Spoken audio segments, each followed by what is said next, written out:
রংপুর বিভাগ সহ দেশের ১৩ জেলার উপর দিয়ে বয়ে যাচ্ছে মৃদু থেকে মাঝারি শৈত্যপ্রবাহ।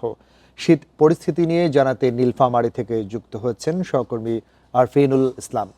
আরফিনুল, নীলফামারীর আজকের পরিস্থিতির কোনো উন্নতি হয়েছে কিনা, সূর্যের দেখা মিলছে কিনা, আর তাছাড়া কৃষকরা যে শঙ্কায় রয়েছেন কৃষিকাজ বা কৃষি তাদের ব্যবস্থাপনা নিয়ে, সে জায়গায় কি তথ্য রয়েছে আপনার কাছে? প্রতিবেদনে যেমনটা দেখাচ্ছিলেন, আসলে উত্তরের অন্যান্য জেলাগুলোর মতেও নীলফামারীতেও পৌষের একেবারে শেষ দিকে এসে হাড় কাঁপানো শীতে একেবারে কাঁপুনি ধরে গেছে মানুষের মধ্যে। তবে আসার কথা হচ্ছে, গত দুদিন ধরে নীলফামারীতে সূর্যের দেখা মিলেছে। আজকে এখন পর্যন্ত সূর্য উকি না দিলেও সকাল ৯টা থেকে 10টার মধ্যেই সূর্য দেখা দিচ্ছে দুদিন ধরে নীলফামারীতে। তো এই যে জানুয়ারি মাসের একেবারে শুরু থেকে যে কনকনে শীত এবং কুয়াশার চাদরে ঢাকা ছিল উত্তরের জেলা নীলফামারী, এতে করে এর একটা প্রভাব পড়েছে এই অঞ্চলের জনজীবনে, সেই সাথে কৃষিতে। আমি ঠিক এই মুহূর্তে অবস্থান করছি একটি কৃষি বৌর বীজতলার মধ্যে, যেই বীজতলাটি আমরা দেখতে পাচ্ছি যে কৃষকরা পলিথিন দিয়ে ঢেকে রেখেছে। তারা বলছে যে কোল্ড ইনজুরিতে আক্রান্ত হওয়ার কারণে এই তলার বীজগুলো স্বাভাবিকভাবে বেড়ে উঠতে পারছে না। বিভিন্ন জায়গায় আমরা দেখছি যে হলুদ বর্ণ ধারণ করেছে।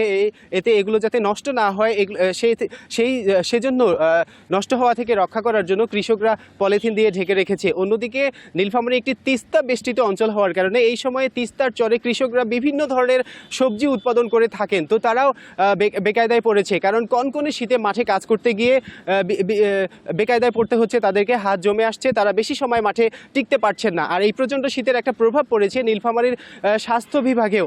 আমরা নীলফামারী সদর হাসপাতালের তত্ত্বাবধায়কের সাথে কথা বলেছিলাম। তিনি বলেছেন যে শুধুমাত্র এই যে জানুয়ারি মাসের শুরুর দিকে এসেই শীতজনিত বিভিন্ন রোগে অন্যান্য সময়ের অন্তত 3 গুণ বেশি রোগী বৃদ্ধি পেয়েছে। ঠিক এই সময় নীলফামারীর উত্তরা ইপিজেটে আমরা দেখছি যে শ্রমিকরা এক প্রকার কাঁপতে কাঁপতে অফিসের দিকে ছুটে যাচ্ছেন। এই যে শীতার্ত মানুষদের সহযোগিতার ব্যাপারে আমরা যখন জেলা প্রশাসক জনাব নাইরুজ্জামানের সাথে কথা বলেছিলাম, তিনি আমাদেরকে জানিয়েছেন যে নীলফামারীতে এবার শীতের প্রকোপটা একটু বেশি হওয়ার কারণে ইতিমধ্যেই 25,000 কম্বল বিতরণ করা হয়েছে এবং নতুন করে আরও 40,000 কম্বলের চাহিদাপত্র সংশ্লিষ্ট মন্ত্রণালয়ে পাঠানো হয়েছে বলে তিনি আমাদেরকে নিশ্চিত করেছেন। তো নীলফামারীতে প্রচণ্ড শীত থাকলেও আসার কথা হলো, গত দুদিন ধরে সূর্যের দেখা মিলছে।